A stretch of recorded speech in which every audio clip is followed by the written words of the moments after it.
Buscai e achareis é o tema da entrevista de hoje. Vamos assistir.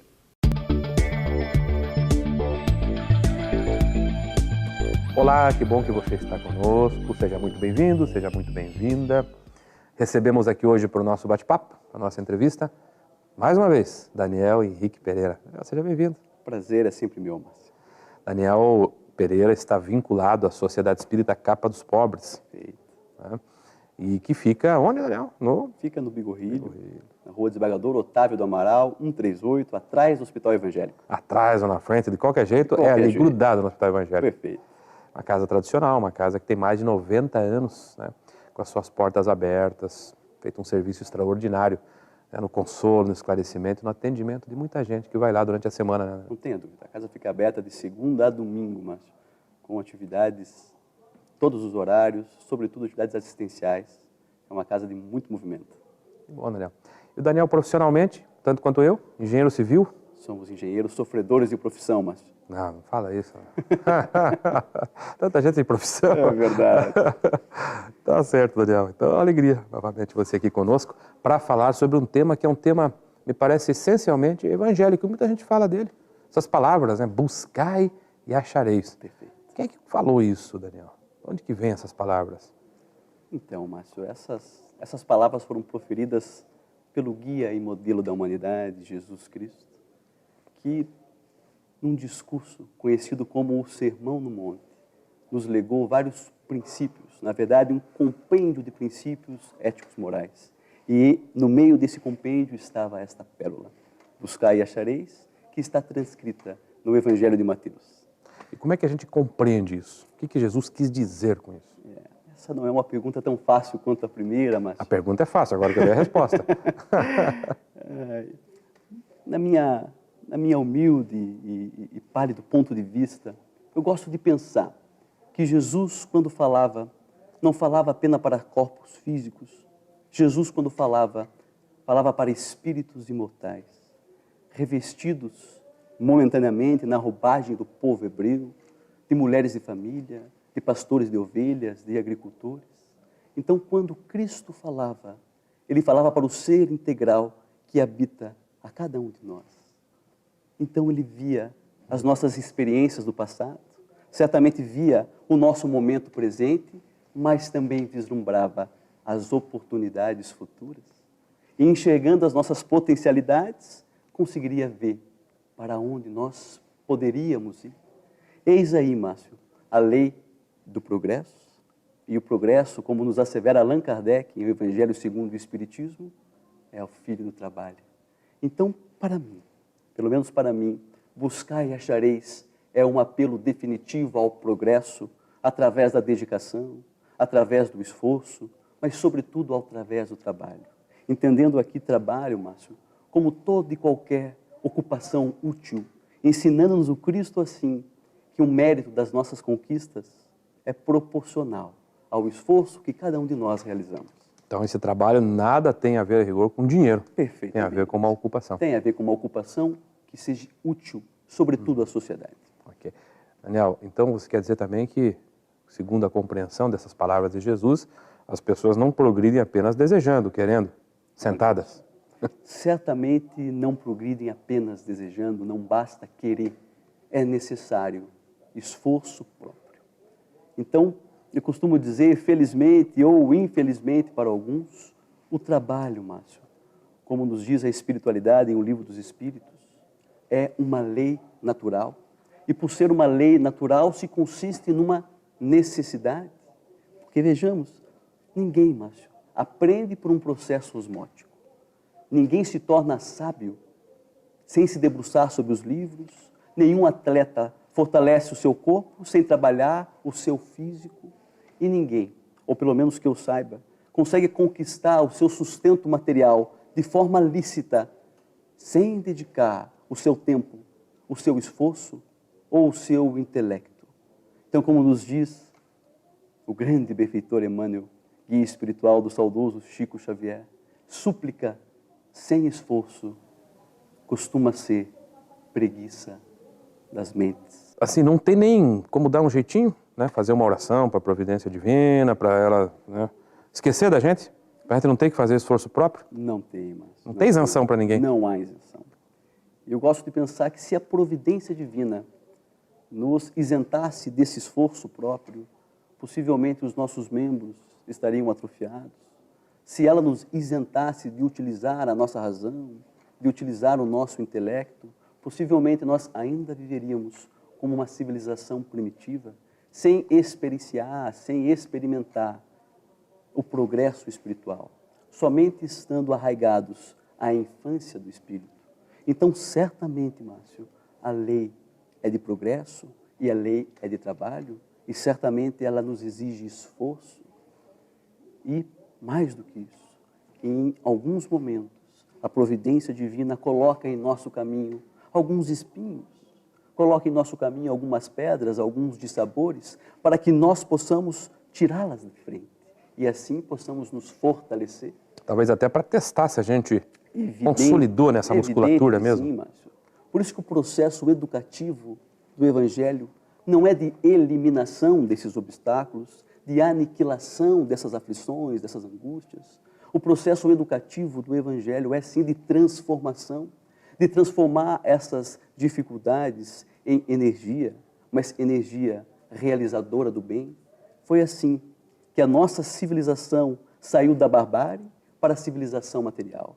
E será assim, com o auxílio da providência divina, que nós sairemos da civilização material para a civilização moral. Eu sei que é difícil, talvez, Márcio, nos dias de hoje, imaginar que isso aconteça tão cedo, mas é importante que nós saibamos que as mãos divinas, ao contrário das nossas mãos, das mãos humanas, não agem com inquietação jamais. Então é necessário sim ter paciência, mas acima de tudo, Márcio, é necessário que nós possamos fazer a nossa parte. Eu vi assim que depende muito da gente, do esforço, a lei é de progresso, é de trabalho. Você fala que obstáculos são colocados para que a gente também possa testar essa nossa aquisição, né, esse nosso músculo, né, espiritual. Mas a providência divina parece que, desse jeito, assim, às vezes dá a impressão que ela não nos ampara também. Se vire cada um. Não. É isso? Ah, mas deixa para depois do intervalo. Então. Não responda agora. A gente vai fazer um breve intervalo e eu quero tirar isso a limpo com você. Vamos lá, né? Márcio, vamos lá. Será que não tem nenhum momento de amparo? Leva a gente no colo de vez em quando? Né? Quando que isso acontece? Isso acontece. Então fique conosco, que a gente já volta para responder essa questão com o Daniel. Aguarde uns instantes. A Vida em Foco vai para uma pequena pausa e logo retornaremos com o segundo bloco de entrevistas. Até já!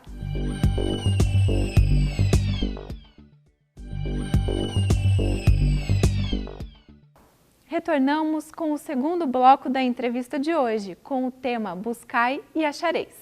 Estamos de volta, entrevistando Daniel Henrique Pereira. Estamos falando sobre um tema que é um tema essencialmente evangélico, né? Uma proposta de Jesus, num desses seus discursos para a multidão. Buscai e achareis. Eu tinha feito uma pergunta sobre, né, que levou você a dizer que o esforço é necessário, faz parte do progresso, que a providência nos coloca à frente, né, vários obstáculos, muitas vezes, para que a gente possa ir aprendendo a contorná-los. Né?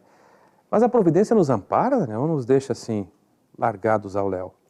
Tem amparo? Certamente ela não cessa de nos amparar. Deus, a sabedoria divina, que é a causa primeira de todas as coisas, a inteligência suprema, não é, Márcio, um coração enrijecido que governa o mundo e as nossas vidas somente com a razão. Não é um computador. Não é um computador, Márcio, ainda bem. Eu costumo dizer que a misericórdia divina é um coração afetuoso que muito ama, Márcio. E eu gosto de fazer a comparação com um pai, porque me tornei pai há pouco tempo, que a providência divina é como se fosse um pai zeloso, que sabe que o filho adoeceu e que para curar o filho precisa ministrar-lhe um remédio amargo, mesmo que o filho só consiga ver o amargor desse remédio. Então, na verdade, o filho não consegue ver com os olhos do pai, não consegue perceber que esse amargor é o amargor do boldo, Márcio. É um amargor que é ruim no primeiro momento, mas que é salutar quando chega no ventre, quando chega no nosso interior. E, Daniel, o que o Espiritismo, então, né? Fora a abordagem evangélica, a compreensão do texto evangélico, o que o Espiritismo tem a nos ensinar sobre esse tema, a nos dizer sobre esse tema, buscar e achareis? Tem elementos aí que podem agregar tem nisso? elementos, né? O Evangelho segundo o Espiritismo, no capítulo 25. E é bom dizer, Daniel, me permita a interrupção, Perfeito. que Allan Kardec, no Evangelho segundo o Espiritismo, traz um texto do Evangelho de Jesus e submete esse texto, né, sobretudo, né, basicamente os textos que têm um fundo moral, né, que agreguem mesmo para o nosso crescimento, e submete esse texto à visão de vários espíritos, Não né? tem dúvida. É isso mesmo? Ele seleciona, né, com a clareza do codificador, os textos evangélicos referentes ao tema que ele vai abordar, faz os seus comentários próprios e abre o microfone, Márcio, assim como você abriu para mim, para que a espiritualidade superior possa se manifestar sobre o assunto. E aí eles se manifestaram. Aí eles se manifestaram, né? E, na essência, nos dizem o seguinte, que a providência divina, Márcio, que a sabedoria divina está pronta para nos oferecer sempre o máximo. Mas nada pode fazer, nada, se nós não pudermos oferecer o mínimo, o mínimo. Então, a espiritualidade, o espiritismo, enquanto evangelho redivivo, sempre tenta apontar os nossos olhos para a vida daquele que foi guia e modelo da humanidade. Porque eles sabem que nós, espíritos renitentes, mas espíritos perfeitos que ainda somos, não aprendemos apenas com a teoria. É necessário para nós o aprendizado com exemplos práticos, o exemplo da vida de Jesus. Então eu lembro, mas que quando Cristo está diante da multidão esfoimada e ele pede aos seus discípulos diretos que tragam o alimento para saciar a turba de 4.000 homens, eles trazem até ele 7 pães e míseros peixinhos. E mesmo com esse mínimo, ele é capaz de multiplicar, ele é capaz de potencializar, querendo nos ensinar que nós precisamos doar o nosso quinhão, que nem ele pode multiplicar o nada, que até a matemática humana multiplicada por zero é um número nulo, é necessária a nossa parcela de contribuição sempre. Entendi. E, Daniel, Deus sendo esse coração, né, de misericórdia, um coração que escuta, né, que está atento, segundo você disse, ele conhece as nossas verdadeiras necessidades? Não tenha dúvida, Márcio. Será, Daniel? Não Dá para esconder? Não dá para esconder. Né? Dá para esconder de nós, Márcio, mas não dele que tudo vê. E, na verdade, se assim não fosse, nós estaríamos indo contra o que de fato acreditamos, que Deus é a perfeição, que Ele é a inteligência suprema, e talvez estaríamos rebaixando o Criador à estatura da criatura que somos nós, mas creio que não seja por aí. Na verdade, Ele conhece todas as nossas necessidades. E talvez a pergunta que nós devemos fazer é: nós conhecemos as nossas reais necessidades, verdadeiras necessidades? Eu creio que não, mas porque eu olho ao meu redor, e creio que você também faz o mesmo, e vejo que nós estamos numa busca insaciável por mais. O necessário já não nos basta. Na verdade, nós estamos correndo atrás, de forma enlouquecida, para conquistar o supérfluo. Mas a conquista desse desnecessário, Márcio, a conquista desse supérfluo, normalmente tem um valor muito alto, um preço caro a se pagar, não um preço tangível da moeda, mas, sobretudo, um preço intangível, que é o nosso tempo, que é a nossa confiança, a nossa fé no futuro e, sobretudo, Márcio, a nossa consciência tranquila. Entendi. Daniel, nesse minuto final, você considera um erro que as pessoas busquem saciar as suas necessidades materiais? De forma alguma, Márcio. Quer dizer, para que não fique a impressão eventual, né? Não, de forma alguma. Ela vai lá, luta por comprar uma casa. Não. Na verdade é assim, Márcio, eu penso que jamais nós estaremos errando em lutar, em buscar o nosso conforto, o nosso bem-estar, sobretudo a nossa segurança. Na verdade, nós seríamos ingênuos se pensasse ao contrário. A busca de tudo isso, de todos esses elementos, fez que a civilização progredisse, avançasse, sobretudo na condição intelectual, tecnológica. É só ver, Márcio, ao nosso redor, né? O que seria da nossa vida hoje sem energia elétrica, sem os meios de locomoção fácil? Então, na verdade, Márcio, talvez, o que nós não podemos fazer é escolher os bens materiais em detrimento dos bens espirituais. Porque para haver progresso moral, progresso espiritual, nós precisamos, muitas vezes, em detrimento do bem material, fazer a escolha daquilo que realmente vai fortalecer o nosso espírito, que é imortal.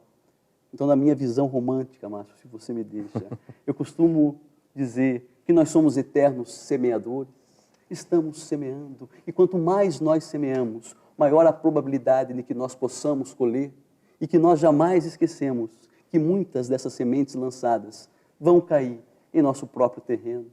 Então, a conquista do bem material não fere jamais o interesse do espírito. O que fere, Márcio, é o mau uso que nós fazemos desses bens. Muito bem, Daniel. Muito obrigado. Eu agradeço. Obrigado pela lucidez nas colocações, pela objetividade. Espero que você volte aqui mais vezes. Será um prazer.